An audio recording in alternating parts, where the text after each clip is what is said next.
Salut à tous, RMC Sport Club épisode 14. Déjà c'est votre rendez-vous tous les lundis 19h sur la chaîne Twitch d'RMC Sport, votre émission de débat, soirée spéciale Mercato. Ce soir parce que vous le savez c'est la dernière journée du Mercato hivernal, donc RMC Sport Club est juste derrière dès 20h, il y aura RMC Mercato jusqu'à 23h30 à peu près pour avoir toutes les dernières infos. Qui va nous accompagner ce soir? Il y a deux nouvelles têtes. On va déjà dire bonjour à l'habitué du coin, Elton. Salut Elton. Salut Flora, salut Arthur, salut François et salut à toutes les personnes qui vont regarder cette émission. Mais j'espère qu'ils sont nombreuses dans le chat, on les salue déjà qui sont avec nous, salut à tous. Et donc deux petits nouveaux dans le canapé, en face de moi, François Pinet, que vous connaissez évidemment si vous écoutez RMC très régulièrement. Salut. Et pas que. Bonjour. Je suis un peu stressé. C'est vrai? C'est un peu angoissant cette première. Pourquoi? Je sais pas. Je sais pas qui nous regarde. Si, il y a sans doute des gens qu'on va saluer d'ailleurs. C'est comme ça qu'on fait. Hein. Parce que moi, je suis un peu l'ancien. Ne te fais pas plus vieux que tu n'es. Je suis un peu l'ancien de la bande. Mais j'ai quand même mon petit compte Twitch. Donc je sais quand même que ça existe. Et ben voilà, tu vois. Tu vas et être dans ton je élément. vous suis régulièrement d'ailleurs, donc c'est un honneur aussi d'être là. Merci Flora. Tu vas être dans ton élément, t'inquiète pas. Et Arthur Perrault qui est avec nous, le monsieur Mercato, le monsieur PSG d'RMC, qui va avoir son téléphone dans la main toute la soirée. Il est là, il est chaud. Ça va Arthur? Ça va, tout va bien? Bah très bien. J'ai dû expliquer à François que c'était diffusé en couleur. Ça m'a pris 5 minutes. Après, je l'ai rassuré pendant 5 minutes aussi. J'ai pris une boule, une petite balle anti-stress. Ça donne la moi ta balle anti-stress. Merci tout à l'heure. Merci beaucoup. Il est très inquiet, hein. Mais non, vraiment, mais je l'ai senti très inquiet. Non, mais faut pas s'inquiéter. Il a l'air très au sérieux. Ouais. Attends. Bon, comment ça va les gars? Arthur, ça va? Parce que là, c'est la dernière journée du Mercato. Ton téléphone sonne beaucoup? Téléphone sonne beaucoup, mais ça se passe bien. On va dire que les gros dossiers qui devaient avancer ont avancé assez tôt dans la journée. Ok. Donc, à part des grosses surprises là dans les dernières heures, pour l'instant, tout est anticipé et tout se passe bien. Ça va être plutôt calme, donc la fin de soirée? Pour l'instant, on se dirige vers une fin assez calme. Ok, voilà. Bon ça nous laisse le temps au moins de vous donner le programme de l'émission du soir. Justement, ce mercato hivernal, on va se demander s'il ne faut pas le supprimer. C'est un petit peu le débat chaque année. Puis le deuxième thème, ce sera sur l'arbitrage qui fait beaucoup parler tous les week-ends en Ligue 1.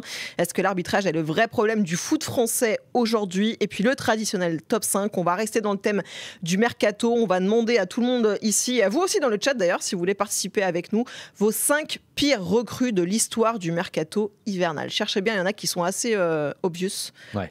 Il y en a d'autres, il y en a certaines qui sont en commun, puis il y en a d'autres qui sont complètement inattendues, n'est-ce pas François? Oui, je me suis fait un petit plaisir. Teasing comme ça. Là, n'en dis pas plus. Les erreurs de cœur. Voilà, c'est ça. C'est le cœur qui Faire un parle. teasing, pour résumer un peu la chose, c'est ça. C'est le cœur qui parle. Les choses qui t'ont marqué. Bien sûr. Exactement. Allez, c'est le dernier jour du mercato hivernal, on l'a dit, ça se termine à 23h ce soir en France pour les derniers transferts.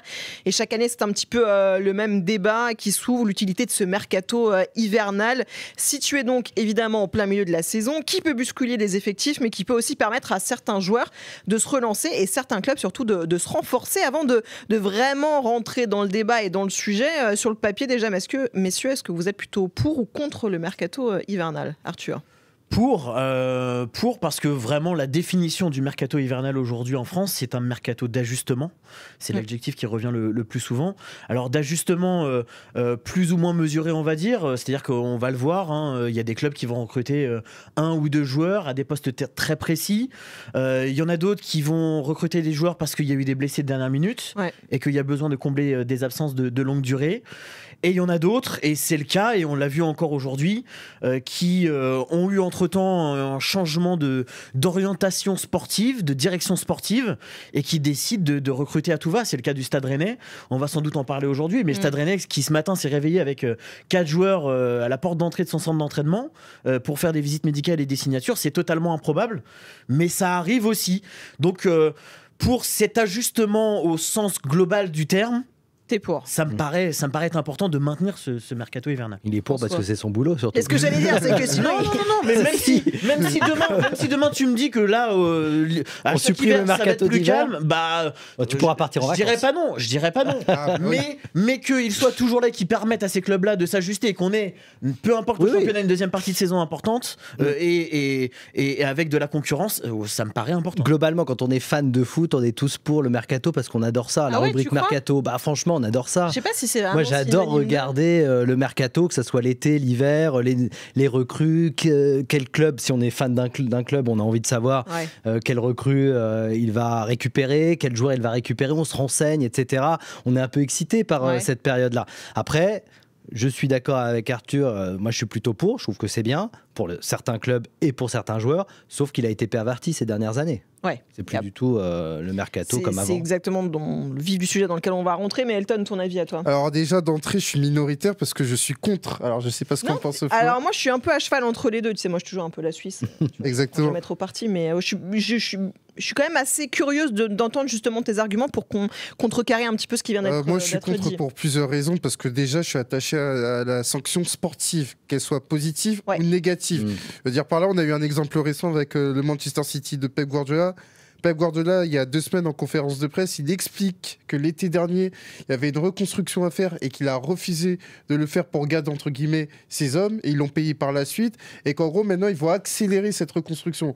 Et pour moi, c'est une erreur majeure de planification. Donc cette erreur majeure de planification, il doit la subir. Et là, entre guillemets, il a l'opportunité de la corriger, parce que là, il y a Manchester City qui va dépenser plus de 200 millions d'euros pour se renforcer. D'autant plus que là, il y a la Ligue des Champions qui te permet d'enregistrer ses joueurs. Et donc, pour moi, ça a un impact significatif. C'est-à-dire que le Manchester City, qui est en difficulté, notamment sur la phase régulière, a l'opportunité d'avoir Marmouche. Là, on parle de Nico Gonzalez qui va arriver. Kusanov est arrivé. Donc, face au Real Madrid, il pourra avoir ses 3 renforts. Ensuite, moi, j'ai pas envie d'avoir un football à plusieurs vitesses. C'est-à-dire que les clubs... Bienvenue dans le monde réel. Non, mais justement... mais justement, pourquoi ne pas être encore plus clivant, ne pas, tu vois, moi, je veux dire ce pourquoi gap soit encore plus grand. Mais justement, dans ce football à plusieurs vitesses... pour un mercato d'hiver, mais contrôlé. Ah, voilà. Mais justement, le problème, c'est que là, on est toujours plus sur une fuite en avant. C'est que là, on a encore des prix de transfert qui se sont envolés, on a des transferts qui sont de plus en plus coûteux. Ça sera toujours de pire en pire, je pense. Oui, ça, à chaque mercato, on se dit, on a eu des chiffres délirants, et on voit que le mercato suivant, l'économie du foot, toujours plus. Après, là où je suis d'accord avec toi, c'est dans les effets néfastes, parce que je trouve ça bien qu'il y ait un mercato hivernal. Mais il peut y avoir, dans certains cas particuliers, cet effet néfaste, c'est bousculer totalement une saison. C'est-à-dire que, en effet, quand tu es en retard l'été, que tu n'as pas le temps d'ajuster ton projet sportif, que finalement tu es obligé de te rabattre sur l'hiver, et que là tu as une masse de joueurs qui arrivent en cours de saison, que ton effectif va être totalement perturbé, qui va mettre du temps à vraiment trouver ses repères, tu sais que allez, dans 80% des cas, ta deuxième partie de saison, elle est foutue. Et là, je suis d'accord avec toi, ça te perturbe un effectif, c'est le cas à City. Après, pour rejoindre ce que disait François, l'autre effet néfaste, et qui peut être un peu ennuyant, c'est quand le marché hivernal est calme et ennuyant au possible. Il se passe rien. Et là encore, j'ai envie de dire, plus le temps passe, moins c'est le cas. Parce que plus les clubs ont besoin, encore une fois, d'ajuster leur effectif. Pour aller un petit peu dans le sens d'Elton, il y a eu un communiqué de l'UNFP qui a justement parlé de ce manque d'équité aussi parfois lié au mercato hivernal, disant « Nous ne trouvons pas sain qu'un club puisse changer la donne en cours de saison en attirant plusieurs joueurs simplement parce qu'il en a les moyens. 5 à 6 joueurs parfois plus, cela bouleverse le visage d'un collectif et cela impacte également les équipes adverses. C'est un peu comme changer les règles du jeu en cours de partie. Nous ne trouvons pas cela normal et équitable. » Et on va prendre un exemple précis pour essayer de comprendre ça. Je vous rappelle, il y a eu ce problème-là avec Lyon la saison dernière, voilà, qui était quand même très mal embarqué après la première partie de saison. Et qui s'est sauvé grâce à ça. Et qui s'est sauvé grâce à ces 60 millions de recrutement pendant l'hiver et qui a changé complètement la phase de la deuxième partie du championnat. C'est dans leur position et c'est dans leur rôle en tant que syndicat de dire ça pour l'équité sportive. Après, j'ai envie de te dire, là, tu as pris un exemple, oui, très concret, qui a eu un effet positif. Demain, fin du mercato, reprise de la saison pour Rennes, au vu du mercato, et ce n'est pas pour dénigrer les recrues rennaises. Je crois que ça va pas changer. Est-ce que ça va vraiment changer quelque chose? Il y a un exemple de Monaco comme ça il y a plusieurs années. Dans ces cas-là, si on va dans ce sens-là, bon là je vais vraiment plus loin, mais on peut se dire on n'a pas le droit de changer d'entraîneur en cours de route. Dans ces cas-là, si tu changes d'entraîneur, tu changes pas d'entraîneur en cours de route. À un moment donné. Moi, encore une fois, je pense que c'est un mercato effectivement qui doit rester d'ajustement. Et dans le mot ajustement, c'est là où ça a été perverti. Ça veut dire ce que ça veut dire, c'est-à-dire un nombre limité de recrues. Moi, je trouve pas ça choquant. On a un blessé en première partie de saison, de pouvoir aussi recruter quelqu'un. Il y a un joueur, par exemple, qu'on ne fait pas jouer parce que justement, il ne rentre plus dans le cadre de l'entraîneur. Bah, c'est bien aussi pour le joueur de pouvoir trouver une solution, une porte de sortie et de pouvoir continuer à faire son métier dans un autre club. Donc pour ça, moi, je trouve ça très bien. Maintenant, il faudrait peut-être le réglementer un peu plus, dire vous n'avez pas droit à plus de 3 recrues par mercato. Pour le coup, c'est que c'est un vœu pieux, parce que dans le cas de Rennes, qui est maintenant candidat à la descente, justement, Rennes, ils sont dans une forme de frénésie par rapport à cette idée qu'ils ne peuvent pas descendre et qu'il faut sauver la saison coûte que coûte. Là, t'as 15 finales de Ligue 1, et par rapport à ça, tu vas changer la moitié de ton équipe. Alors que l'été dernier, c'était quelque chose qui était novateur du côté de Rennes. T'as investi plus de 80 millions d'euros. Oui. Donc déjà, on était sur cette idée qu'à Rennes, on allait faire une reconstruction d'effectifs avec Massara qui est arrivé en la qualité de directeur sportif. Là, on a vu que Massara a été plutôt mis sur le côté, et derrière, c'est Arnaud Pouy qui est devenu président, qui refait son équipe. On peut en parler. On vient de me dire que Kazim Olegbe, en provenance de Bruges, vient de signer d'ailleurs avec eux à l'instant son contrat à Rennes. Donc un nouveau joueur encore. Les officialisations vont se faire au petit à petit. Massara, on va dire que c'est un des profils de ce mercato hivernal, parce que vraiment il y a toute une histoire qu'on pourra raconter après coup le concernant. Avec Fabrice Hawkins, on a eu la chance d'échanger avec lui. C'est quelqu'un qui connaît très bien le marché des transferts de par son expérience. C'est compliqué pour lui parce que il vient d'arriver, il a un changement d'entraîneur. Et on lui dit qu'il faut faire rapidement du recrutement, alors que lui ne connaît quasiment pas ce marché-là. Et donc, il est contesté. Très clairement, on va pas se mentir, on va voir comment vont se passer les prochaines semaines pour lui à Rennes, mais elles vont être très compliquées. Elles vont être compliquées quoi qu'il arrive, même si c'est quelqu'un de très compétent, encore une fois, qui a de l'expérience. Et malgré tout, regardez, il fait en une journée là, il va faire 4 signatures. Donc malgré est-ce que c'est pas les fameux, tu sais, on parle souvent le dernier jour du mercato, les fameux panic buy. D'ailleurs, dans le top 5 qu'on aura tout à l'heure, il y en a plusieurs qui sont des fameux panic buy. Le temps nous le dira. Voilà. Je peux pas te dire que Kazim Olegbe il va flamber à Rennes, tu vois. Je peux pas te le dire. On m'a parlé un peu. Tu n'as pas réponse à tout. Non, mais c'est même pas ça. Mais c'est le fait de bien le connaître et d'avoir vu plusieurs de ses matchs. Ouais. Ce serait te mentir de te dire que je l'ai vu et que ça va être une réussite. Et là où c'est, alors là, c'est pour renforcer une équipe qui est dans le dur et pour tout changer. Bon, parce qu'ils se sont plantés. Alors on verra effectivement les conséquences pour Massara. Mais à l'inverse, par exemple, il y a des clubs qui voient partir des joueurs, et ça, moi, je trouve ça terrible. Quand je pense à Lens, par exemple, qui laisse partir Kouzanov et Danso, on savait qu'ils avaient besoin de liquidité, mais ils le perdent. Ils perdent une charnière centrale totale. Au milieu de la saison. Tu peux rajouter le gardien. Ça, pour moi, c'est vraiment voilà. Et en plus, en bas, tu as raison. Ça, pour moi, c'est la perversion de ce mercato hivernal, c'est-à-dire que là, on n'est plus dans la recherche d'améliorer un effectif, de comment on peut faire mieux sur le plan sportif. C'est vraiment que l'argent et qu'on a besoin de renflouer les caisses, donc allez-y. Après, François, il y a un petit astérisque quand on parle de Lens, parce que l'été dernier, déjà, ils avaient annoncé la couleur, à savoir que tout le monde était à vendre. Et là, pour le coup, on est sur. Comme ils les ont pas vendus l'été, ils les vendent et je pense que ça, peut-être qu'avec un peu de recul, peut-être qu'avec un peu de recul, François, on s'en rendra compte. Je pense que Lens était vraiment un cas à part cet hiver. C'est ça. Parce qu'on n'a jamais connu ça. Moi, j'ai jamais, et on a été surpris dès le début, j'ai jamais connu un club qui laisse partir un gardien international français confirmé comme ça du jour au lendemain, parce que ça personne ne l'a vu venir chez un concurrent en plus et qui derrière fait partir Kouzanov à Manchester City, donc ça fait rentrer beaucoup de liquidités. Au total, on parle de 100 millions d'euros. Oui, c'est énorme. Donc je pense qu'on est dans un cas aussi très à part. Ça va se multiplier. Et le dernier truc, et je suis désolé, et ça va aller avec le contexte du football français, c'est le contexte des droits télé. C'est ça. T'as fait rentrer moins d'argent. T'as fait rentrer moins d'argent cet été. C'est quoi ta solution? Un mercato d'ajustement. C'est plus un mercato d'ajustement. Qui va te faire rentrer de l'argent. C'est un mercato uniquement pour faire rentrer de l'argent. Et le plus surréaliste dans tout ça, c'est que sportivement parlant, Lens est en course pour la Ligue des Champions. C'est que pour l'instant, il n'y a pas encore un impact négatif. Ouais, ça, c'est grâce au miracle Will Steele qui doit à chaque fois composer aussi avec des recrues. Il doit faire des miracles. Après, pour être juste, pour équilibrer, Lens a aussi investi. On a vu des arrivées, notamment Koya Lumpu qui fait vraiment de bonnes choses. Donc Lens est aussi actif dans le sens des arrivées. Ouais, et puis tu vois, je regarde ce qui se dit un petit peu dans le chat. C'est vrai que Lens bénéficie aussi du mercato hivernal avec City qui surpaye aussi certains joueurs. Sûr, évidemment qu'ils l'auraient certainement pas vendu aussi cher. Mais tout le monde aurait fait la même chose. C'est-à-dire, voilà, on aurait pour un joueur comme ça, on l'emmène à l'aéroport sans problème. Pour le montant, il n'y a aucun problème. Ce qui est très intéressant, c'est que tu profites d'un effet domino, à savoir Manchester City en difficulté sportive. qui justement décide d'investir. Francfort en a profité, Marseille en a profité parce que derrière Francfort avait besoin de ramener un attaquant. Les conséquences, exactement. Et Lens en profite. Mais la question se pose aussi parce que pourquoi on parle plus du mercato hivernal que du mercato estival, c'est le côté timing qui se passe en plein milieu de la saison en fait, si tu veux. Le fait que je sais pas si tu t'en parles aussi avec les joueurs, mais il faut quand même penser qu'en plein milieu d'une saison, tu as des entraîneurs qui doivent composer avec des joueurs qui se disent moi j'aimerais bien me barrer à tel ou tel endroit, un qui est peut-être déjà en train de négocier avec un autre club, un qui se dit moi je joue pas beaucoup, est-ce que finalement j'ai intérêt à rester? Comment tu fais pour garder en gros ton effectif concerné alors que tu en as peut-être 3, 4, 5, 6 qui sont déjà en train de réfléchir à s'ils vont se barrer ailleurs? Je pense qu'il y a deux choses pour répondre à ta question. C'est que d'abord, la première chose, c'est que période ou pas période précise, le mercato est devenu un feuilleton. Et que, tu veux dire que même hors période du mercato, les joueurs négocient. Favorise le feuilleton, tout. Et je pense, et pour aller plus loin que ce que tu viens de dire, je pense que même à cette période de la saison, tu as des coachs qui disent « je n'ai plus besoin de toi ». Maintenant, c'est devenu radical et ça se fait de plus en plus. Je prends l'exemple, on parle de Lens. J'ai parlé avec, je ne vais pas le nommer directement, avec un défenseur à Lens.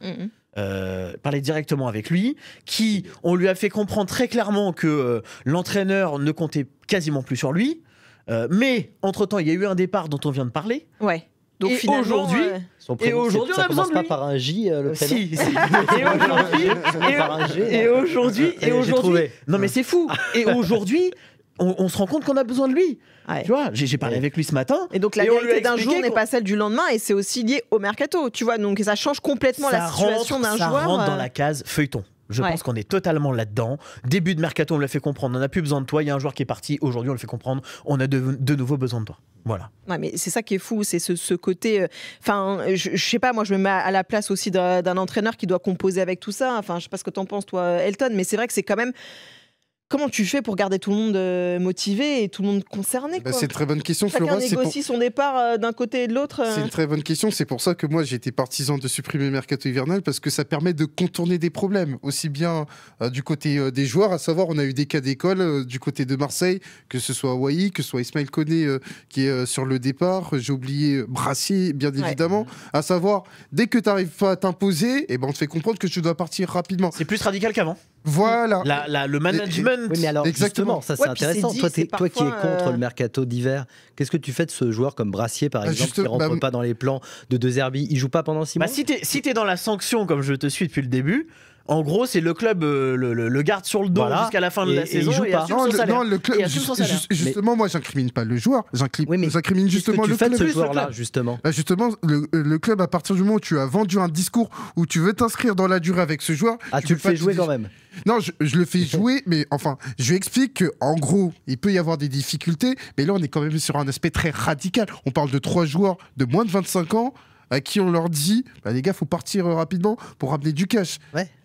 Pour ramener du cash, et aussi parce que tu rentres pas dans les plans. Mais ça, pour moi, c'est une manière de contourner le problème initial. Le problème initial, on savait que l'Olympique de Marseille était dans une optique. C'est une excuse, tu veux dire. Oui, voilà. L'Olympique de Marseille était dans une optique, justement, d'avoir de plus jeunes joueurs qui étaient susceptibles d'avoir une valeur marchande qui serait beaucoup plus intéressante plus tard. Par contre, il faut leur trouver un terrain d'expression propice à ça. Et ça, ils ont anticipé le problème en justement. Moi, je suis content pour Brassier, qui est pas un mauvais joueur, de le voir retrouver quand même justement un club en plein cours de saison, c'est quand même très important. Nuancer un petit peu la question, qui n'est peut-être pas de supprimer ce mercato hivernal, mais peut-être de l'encadrer, le réformer. Voilà, il y a eu une réforme. D'ailleurs, on va pas forcément rentrer dans les détails parce que c'est un peu compliqué suite à l'affaire du départ de Lassana Diarra du Lokomotiv Moscou. J'ai quand même rappelé, suite à une réduction de salaire, le club lui réclamait quand même 10,5 millions d'euros pour rupture abusive.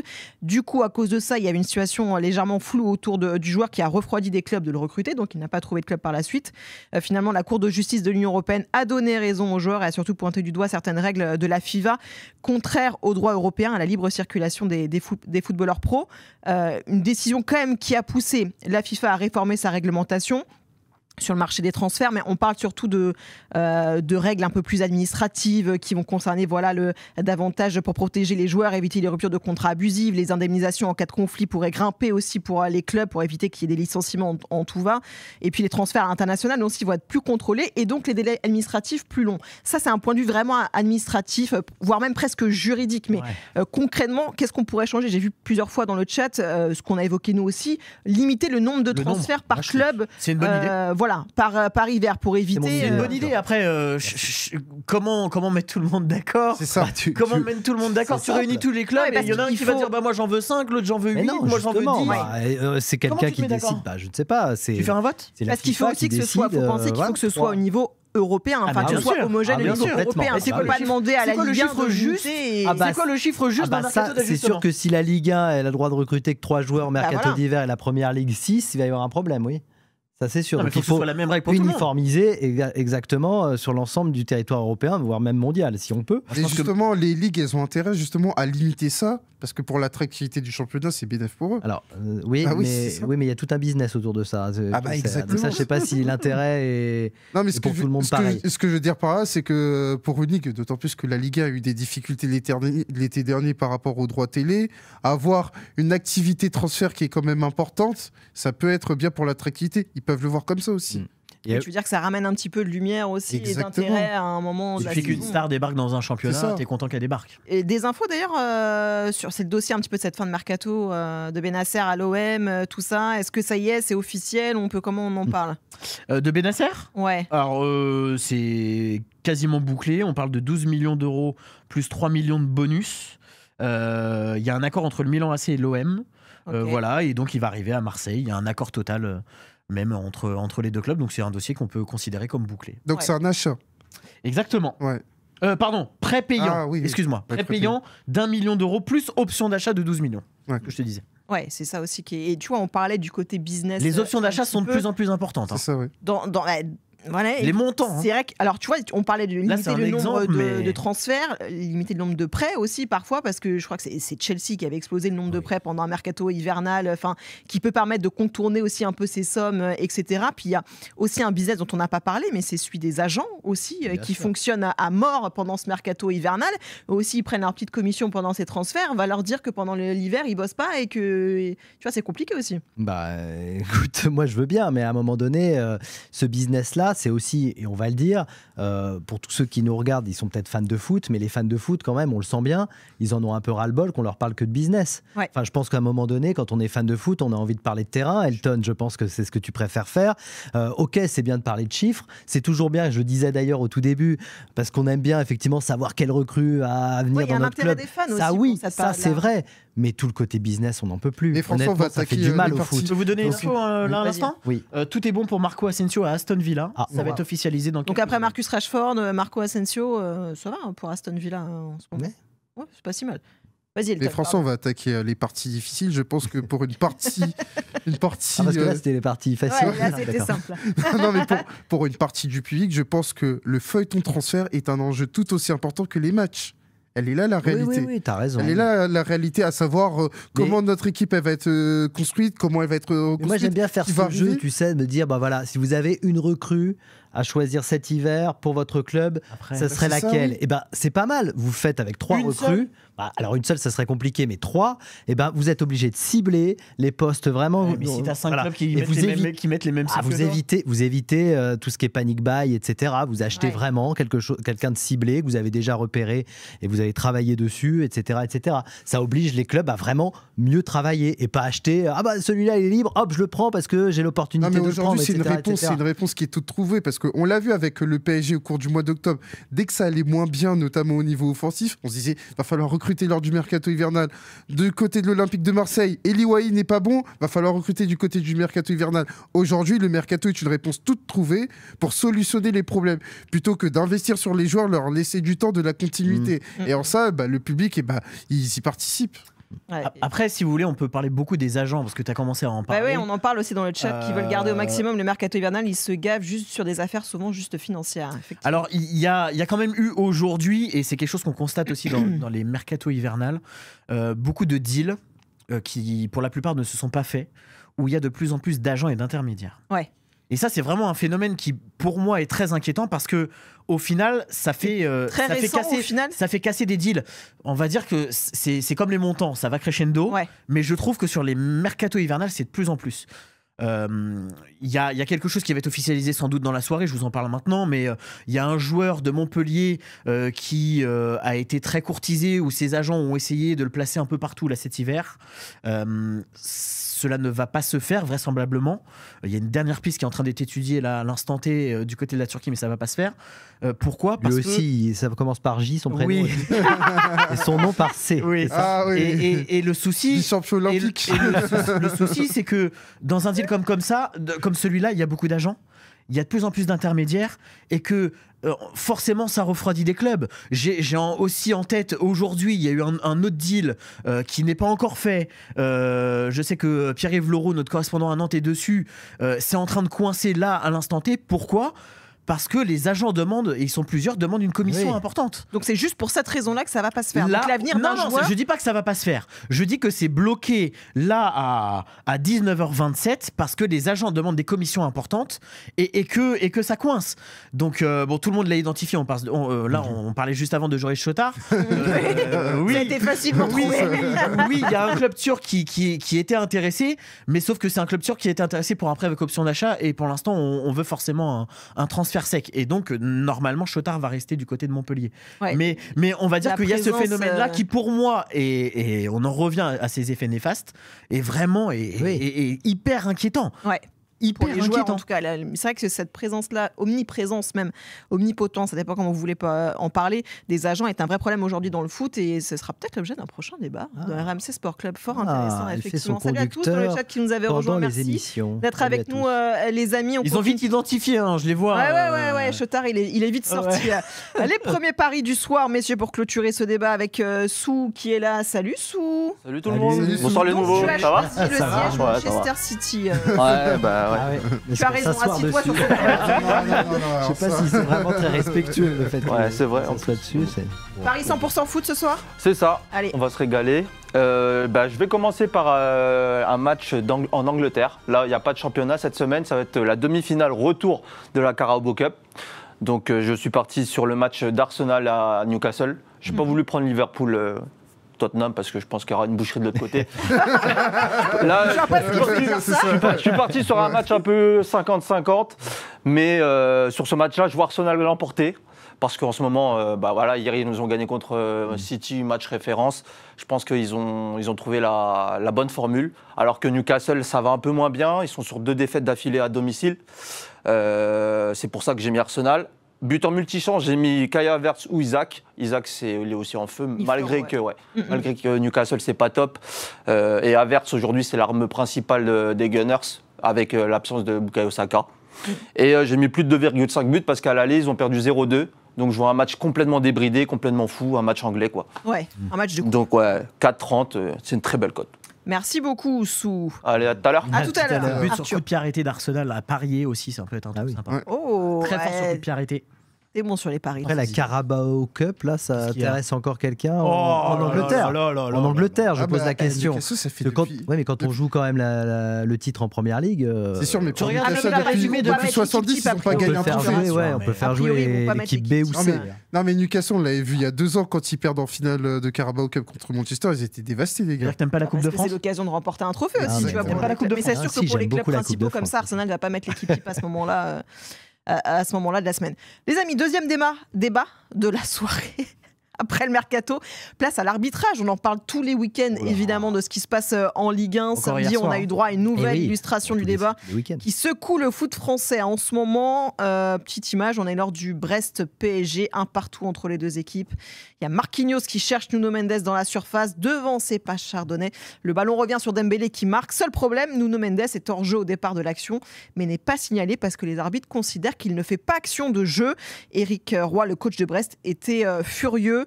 Il a déclaré que ce deuxième but est un scandale. Ce qui est malheureux, c'est qu'il y a des gens à l'arbitrage qui doivent interpréter des situations et qui sont capables de te dire que le joueur parisien ne fait pas action de jeu. C'est l'incompétence, tout simplement. Malheureusement, ce sont des gens qui sont aujourd'hui à l'interprétation et qui ne comprennent rien au football. Quand il y a une interprétation qui doit être faite, ça tombe souvent sur des équipes qui sont contre le Real Madrid et le PSG.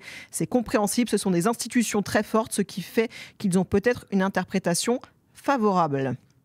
Les mots sont lâchés. Une critique qui vient s'ajouter d'ailleurs aux nombreuses déjà faites depuis le début de saison à l'encontre des arbitres. Alors est-ce que c'est justifié selon vous ou est-ce que c'est un petit peu la facilité de taper sur les arbitres quand on a perdu un match comme ça ? Pour moi, c'est la facilité. C'est-à-dire qu'aujourd'hui, l'arbitrage français, parce qu'on pourrait aussi parler de ce qui se passe à l'étranger. Encore en Espagne, il y a eu une polémique importante ce week-end. Mais l'arbitrage français est le coupable tout désigné. Et pour moi, ça me paraît injuste parce que déjà, ce qu'on remarque, c'est qu'il y a une certaine violence dans le mot des décideurs du football français, des dirigeants, parce que disons qu'aujourd'hui les dirigeants n'ont aucun mal effectivement à s'exprimer dans la presse. Flora, moi ce qui m'étonne et ce qui surtout m'inquiète, c'est qu'on a banalisé les mots vol, les mots scandale, les mots incompétence, alors que là, dans le cas justement de l'action, on est sur une zone grise. Pour moi, on est sur une zone grise à partir du moment où il y a Nuno Mendes qui, oui, hors-jeu, mais fait pas action de jeu. C'est quand même très compliqué. Il fait action de jeu quand même.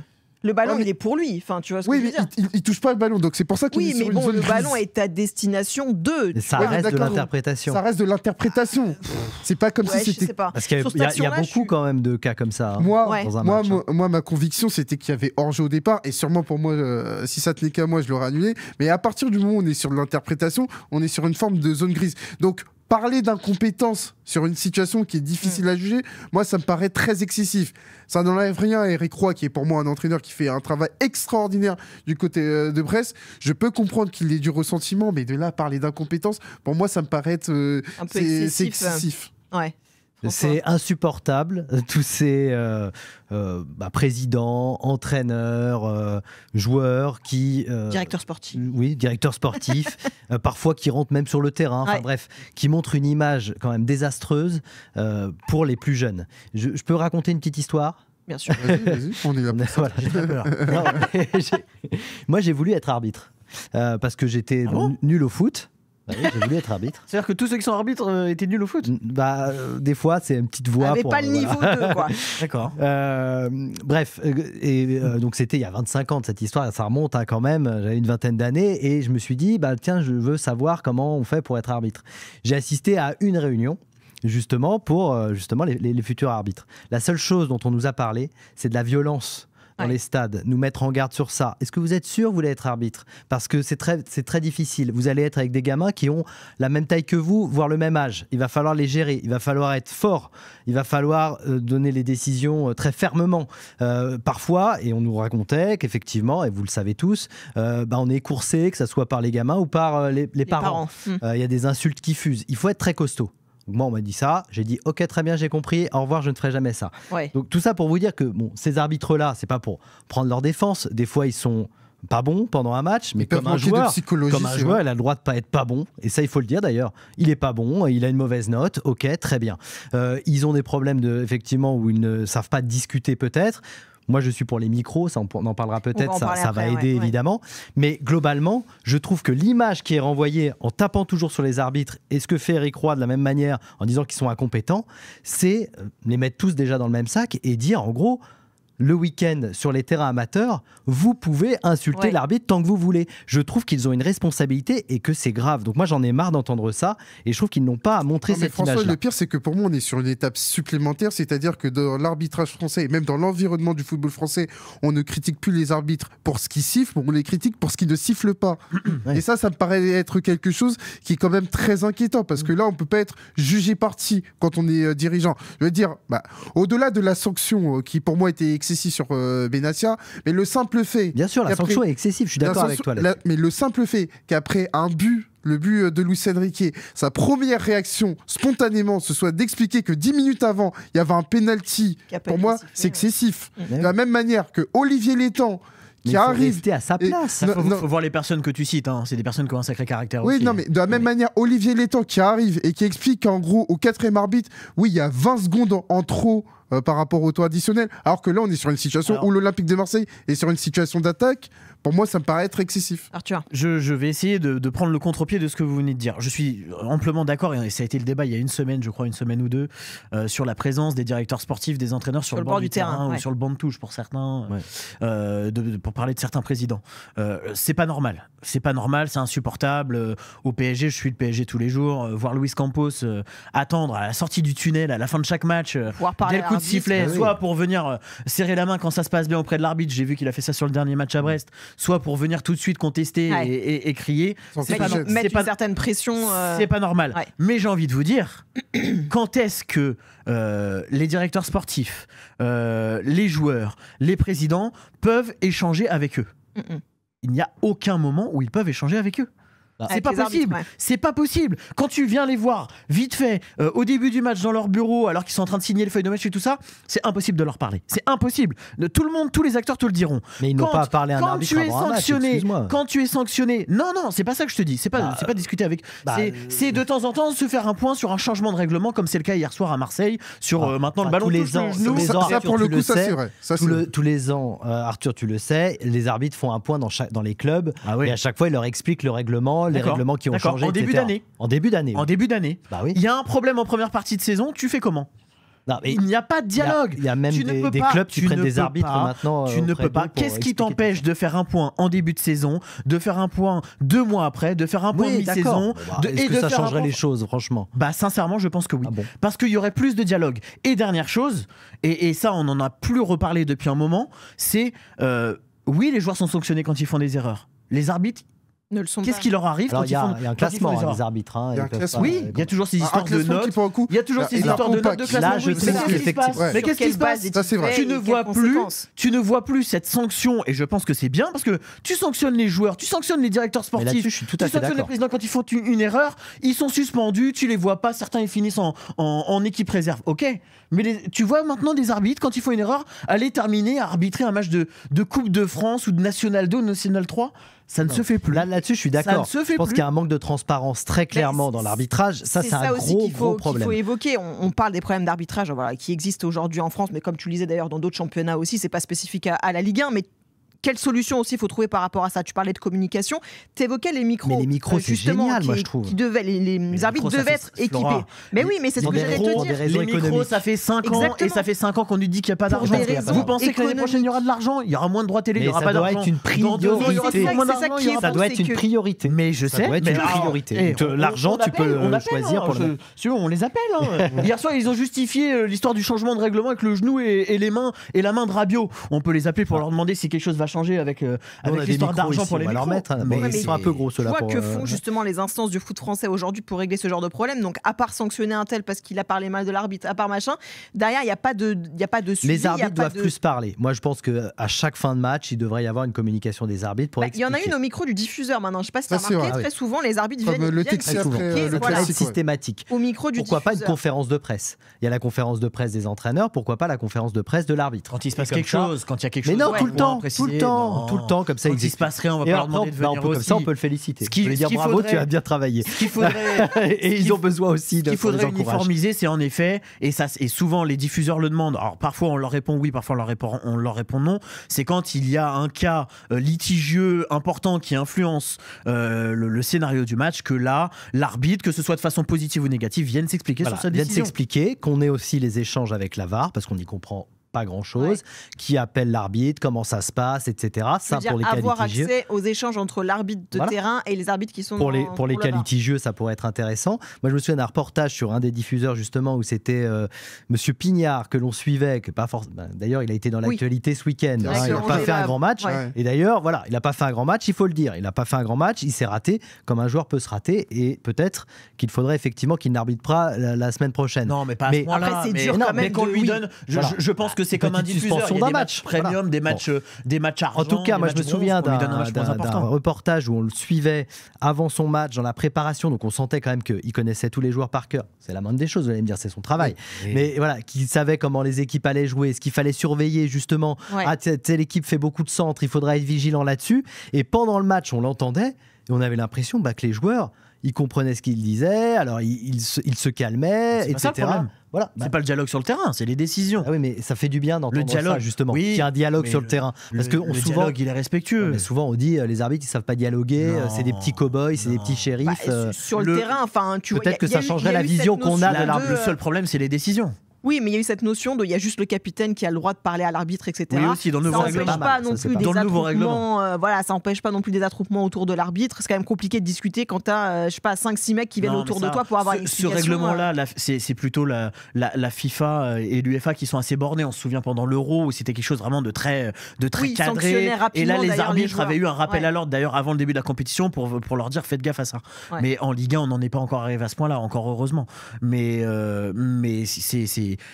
il y a ce dialogue, c'est juste à chaque fois les décisions qui parfois peuvent être incomprises. Après, moi j'ai quand même envie de recentrer sur les dirigeants, et pour moi c'est un constat qui est inquiétant, c'est un constat qui est accablant. Aujourd'hui, les dirigeants ne défendent pas une équipe, ils défendent une tribu.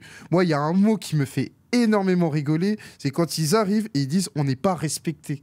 On est victime de... Oui. Non, mais moi, c'était le cas de Pablo Longoria d'ailleurs. Non, mais c'est un mot qui me fait halluciner. On n'est pas respecté, c'est-à-dire qu'une décision qui peut être une décision du 50-50, je fais référence à Jonathan Roux face à Strasbourg, on est clairement sur de l'interprétation. Parce qu'il y a eu cette décision-là, Marseille n'est pas respecté. Ouais. Moi, j'aime pas cette rhétorique de la même manière. C'est une façon de mettre la pression, en fait. Si tu veux, tu te positionnes dans cette posture de victime. C'est pour l'arbitre du prochain match. Aujourd'hui, mais sauf que c'est contre-productif. C'est contre-productif. Ça peut marcher, parce que quand tu es arbitre, tu réfléchis, évidemment, tu dis j'ai arbitré Marseille cette fois-ci. François, pourquoi je dis c'est contre-productif? Parce qu'une semaine plus tard, en l'occurrence hier, Rabiot, il a un pénalty qui est concédé. Ouais. C'est-à-dire qu'il n'y a pas de bénéfice sur le court terme pour l'Olympique de Marseille. Et c'est pour ça que pour moi, le constat, il est accablant. Aujourd'hui, on ne défend pas une équipe, on défend une tribu. C'est-à-dire qu'il faut gagner la bataille du discours en expliquant que l'arbitre est fautif et nous, on n'est pas respecté. Et ça me paraît trop facile. C'est un raccourci qui, pour moi, est très dangereux. Il ne faut pas oublier que c'est un acteur du jeu. C'est un acteur du match, l'arbitre. Et comme tous les acteurs. Tu connais ta sagesse là. Non mais c'est vrai, mais il peut faire des erreurs. Sinon on met des robots. Les bases. On n'est pas loin du robot d'ailleurs avec la VAR, mais bon ça c'est pas le débat. Mais en tout cas, sinon on a des robots. Et on fait arbitrer les matchs par des robots, c'est peut-être le futur. Non mais si. Voilà. C'est comme si tu me parlais des supermarchés. Non, mais c'est pas ils ont le droit. Mais non, mais ils ont le droit de faire des. On retire les caissières, on met que des noms. Ils n'ont pas le droit à l'erreur. Donc ils n'ont pas le droit à l'erreur. Arrête. Ils n'ont pas le droit de se tromper. Ils n'ont pas le droit d'avoir une interprétation différente de la tienne, par exemple. On va quand même rappeler qu'à la base, c'est suite à des problèmes d'arbitrage récurrents qu'a été mise en place la VAR pour régler justement tous ces problèmes, et qu'on a l'impression que l'arrivée de la VAR a créé d'autres problèmes, d'autres interprétations et d'autres débats. Pourquoi on en reparle surtout aujourd'hui? On reprend l'exemple d'hier soir. C'est juste parce qu'il y a une règle et que il y a l'interprétation de chacun qui change. Mais l'interprétation de chacun, on est des êtres humains. Vous prenez 10 personnes dans la rue, vous lui montrez un tableau beige, il y en a un qui va dire qu'il est blanc, l'autre qui va dire qu'il est marron en fonction de la vue de chacun. C'est de l'interprétation, il y aura toujours de l'interprétation. Mais donc les arbitres, ils peuvent pas faire autrement. Donc ils ont le choix, il faut les laisser choisir. Et non mais François, on leur a fait confiance. Il y a pénalité, c'est la décision de l'arbitre. Tu l'as évoqué, je vais évoquer Luis Enrique qui parle souvent du football comme d'un jeu d'erreurs. On accepte l'idée aujourd'hui que les équipes, les joueurs fassent des erreurs. On n'accepte pas que l'arbitre ne fasse pas d'erreurs. Et en ce sens, j'ai parlé de Luis Enrique. Moi, j'ai envie de mettre sa communication impeccable pour le coup, dans la mesure où, justement, elle n'est pas d'accord, Arthur. Parce que sur Singo, notamment sur l'action Singo Donnarumma, il a tout de suite dédramatisé en disant que pour le coup, c'est une des plus grosses erreurs d'arbitrage. Là, pour le coup, il a dédramatisé de la même manière que sur le rouge de Dembélé au Bayern. Il a dit que pour le coup c'était davantage Dembélé qui était fautif. Je pense parce qu'il sait que derrière lui il y en a un autre qui va aller Rottweiler à la sortie du tunnel qui va charger du sale boulot. Mais il pourrait jouer sur ce levier là. Et j'ai dit Luis Enrique, on pourrait aussi évoquer De Zerbi qui après Strasbourg a tout de suite dit je suis pas là pour parler d'arbitrage. Parce qu'ils savent que quelqu'un d'autre va le faire. Ils se prennent 5 matchs et que c'est terminé. Bon, pour clôturer le débat, on nous dit dans le chat un match arbitré par l'IA, ça serait cool. On va y venir les amis. C'est terminé dans le futur là, dans 20 ans on regardera les matchs arbitrés par des robots. Non mais avant d'en arriver à ce point-là, mais moi j'ai un constat qui est inquiétant. Là on va arriver sur le point de non-retour et j'écarte pas l'idée qu'à un moment donné les arbitres fassent grève. Moi j'ai souvenir, j'avais 12-13 ans, il y avait une grève lors de la saison 2006-2007. Je pense qu'il peut y avoir bis repetita. Ouais, c'est à force d'avoir ce manque de respect. Parce qu'à un moment donné, c'est ça, ils vont dire il y en a marre, il peut y avoir grève. Mais ils sont courageux quand même, parce que encore une fois, ils ont peut-être vécu direct, effectivement, que je disais, les matchs amateurs où c'est encore pire parfois sur le terrain. Et là, en fait, ils ont la pression des dirigeants, des joueurs sur le terrain. Dès qu'ils font une erreur, c'est amplifié. Et les médias derrière, évidemment. Et de leur patron aussi. Parce qu'eux, ils ont un bilan tous les lundis au bureau. Tous les lundis, ils doivent rendre des comptes. C'est compliqué. Allez, Sou, viens pour les deuxièmes paris du soir. Qu'est-ce que tu nous as décoté cette fois-ci? Quelle belle cote tu nous as trouvé? Ça risque en plus, avec le thème de l'arbitrage, ce match-là, je pense qu'il y aura pas mal de cartons. Ça va être le match de samedi, le choc de la Liga. Le tournant pour moi. Ah oui. Entre Real et Atlético, donc le premier qui accueille le deuxième. Et moi, je vois l'opportunité d'un gros match nul, 3,75. C'est un match qui arrive juste avant la Ligue des Champions pour le Real, un match décisif, je pense. Et le Real, pas à la maison, mais là, ils ont beaucoup de problèmes défensifs. Et je pense que Carleto, il signe pour un point. Alors, un point, c'est bien. L'Atlético, en ce moment, c'est pas mal aussi.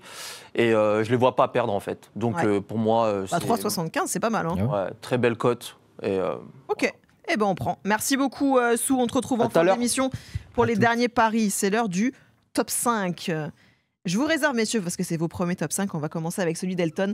Les pires recrues du mercato hivernal. Voilà ce qu'on vous a demandé. Venez participer avec nous dans le chat. Dites-nous s'il y en a qui vous reviennent en tête comme ça. On va regarder le tien, Elton, voir sur qui on s'arrête exactement. Alors, Coutinho, je crois qu'on l'a à peu près tous mis dans notre top 5. Tout à fait. Coutinho au Barça en 2018. On va reposer le contexte. 135 millions d'euros. C'est encore, d'ailleurs, aujourd'hui, le plus gros transfert de l'histoire d'un club pendant un mercato hivernal. Ça l'est toujours aujourd'hui. C'est le club de ses rêves, il y avait tout, il y avait toute la belle histoire. Il était fini par être prêté dès la deuxième saison au Bayern, vendu pour 20 millions d'euros à Aston Villa en 2022.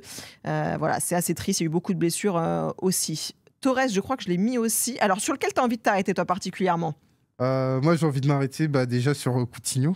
Coutinho pour commencer, parce que c'est une histoire qui implique 3 clubs et qui va avoir un impact sur les dynamiques sportives de Liverpool et du Barça. Parce que Coutinho, en fait, c'est dramatique, à savoir qu'il a été un pilier de Liverpool. Je parle sous ton contrôle, tu l'as su en première ligue. Il a été un pilier du Liverpool qui ne gagnait pas, mais son transfert va directement servir à l'achat de la recrue la plus importante pour moi de l'ère Liverpool, c'est Virgil van Dijk. Il y aura un avant et un après Virgil van Dijk, tandis que du côté de Coutinho, il va pas gagner la Ligue des Champions avec le Barça. Il va quand même gagner des trophées à l'inverse de ce qu'il n'avait pas. Enfin, il n'a rien gagné avec Liverpool. Il va quand même gagner un petit peu avec le Barça, mais pas en ayant un impact. Ça a bien commencé. Il avait une deuxième partie de saison qui était très intéressante. Il va gagner la Copa del Rey, il va gagner la Liga, mais derrière, il va être invité à la sortie lors de l'été 2019 au Bayern. Et il sera là, justement, à Lisbonne pour ce fameux quart de finale où il y a 8-2 et il va mettre un doublé. Et derrière, il va remporter avec des champions avant de revenir au Barça. Donc pour moi, c'est une histoire qui est incroyable parce qu'on a vu deux dynamiques sportives qui se sont entrecroisées. Liverpool est arrivé au sommet, tandis que le Barça est descendu notamment de son sommet. La trajectoire aussi de Fernando Torres, on en parlera. Alors, Julien Faubert au Real Madrid. C'est vrai. Alors, moi, je trouve ça dur parce que... Comment ça? Je trouve ça dur de le mettre dans un. C'est quoi, c'est 2 matchs, 56 minutes? 55 minutes. Parce qu'en fait, qu'est-ce qu'on attendait de Julien Faubert? Qu'est-ce qu'on attendait de Julien Faubert au Real Madrid? Vous attendiez à ce qu'il brille. Mais c'était tellement improbable. C'est ça. C'est pas tant un échec puisqu'on attendait. Moi, c'est surtout que ça m'a marqué parce qu'à l'époque, j'étais ado. Et pour moi, c'était. Mais c'est vrai que la finalité, c'est un échec. Exactement. C'est un échec. Il y a quand même une image de lui qui dort sur le banc lors d'un match. C'est quand même. D'ailleurs, récemment, il est revenu sur cet épisode-là, mais.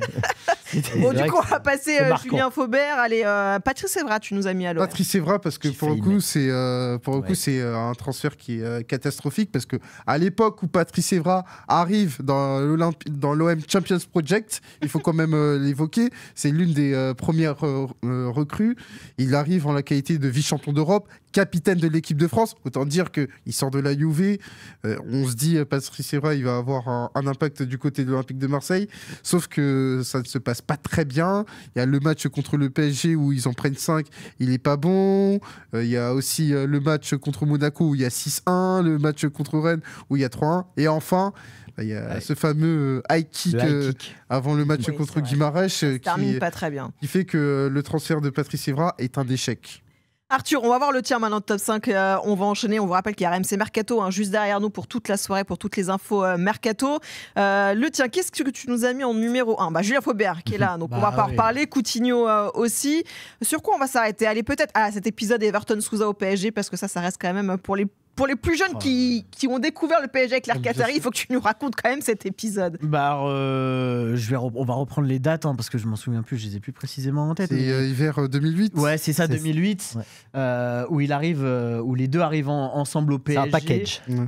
Là, on se dit des Brésiliens qui débarquent, c'est bon, bonne pioche. Belle histoire avec le PSG. Et finalement, les deux se sont ramassés. Alors, la direction avait souvent essayé de se justifier sur pourquoi les deux. On avait compris que c'était surtout un lien d'agent et que c'est comme ça que les deux deals s'étaient faits en même temps. Et finalement, ça a fait beaucoup de mal à Alain Laroche, qui était directeur sportif, dont on lui rappelle qui a gâché l'image d'Alain Laroche. Tout le temps, effectivement, ce recrutement raté, parce que voilà, clairement raté. Ils n'étaient pas du tout au niveau. Alors, je crois que Sousa s'est un peu mieux débrouillé qu'Everton.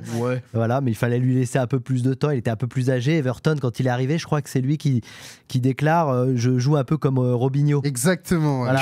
Il a rien eu de Robinho. Le problème, c'est que ça fait mal quand on déclare je joue comme Robinho. Robinho, qui à l'époque venait de remporter la Coupe América, qui est un joueur extraordinaire. Et alors, il y a eu plusieurs interviews depuis et il dit moi je suis arrivé en France en janvier, c'est ça aussi, le mercato d'hiver. On arrive du Brésil, il faisait froid, il était sur les terrains d'entraînement, il était un peu léger, il s'est blessé très rapidement. Enfin bref, voilà. Et ils arrivent dans une situation sportive qui est difficile. En plus, c'était ça le contexte aussi. C'est pas la meilleure période. T'avais une restructuration qui arrivait, donc. On va enchaîner assez rapidement avec le tien, François, parce que je trépigne d'impatience que tu nous racontes cette histoire.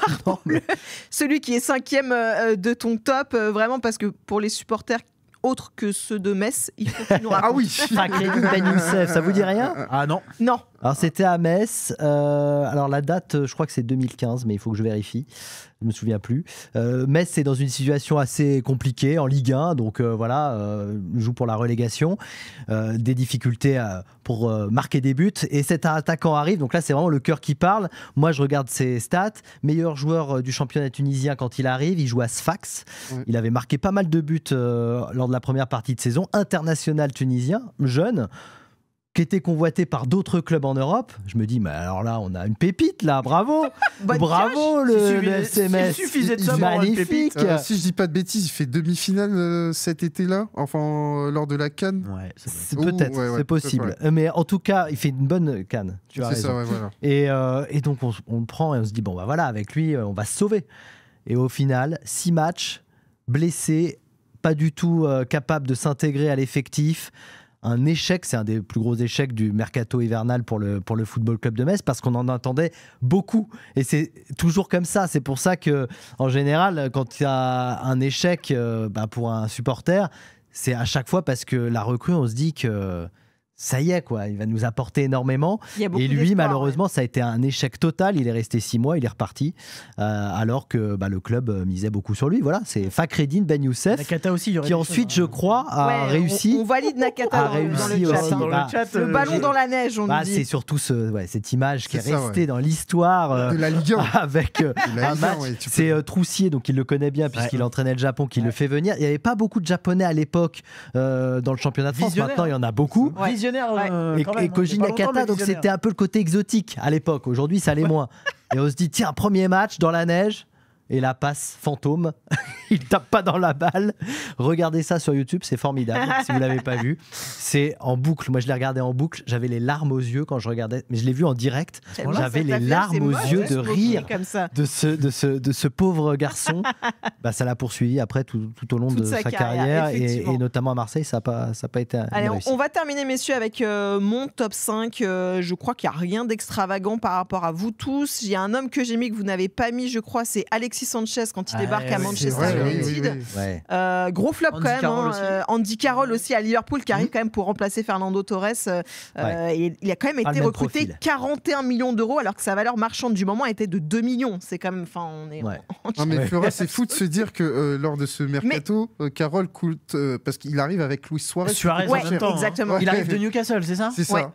Il était devenu international anglais et donc il a une grosse cote. Non mais c'est ça. C'est pour ça que la chute est encore plus rude. J'ai envie de dire, tu vois. Après, Liverpool arrive quand même à le revendre 17 millions à West Ham. C'est ça la magie de la première ligue West Ham, aussi. Ça lui a plutôt bien réussi. Exactement. Il a su rebondir aussi après. Donc, j'étais très ciblé en première ligue. Sous pour les dernières paris de la soirée avant de laisser la main au RMC Mercato. Les derniers paris foot.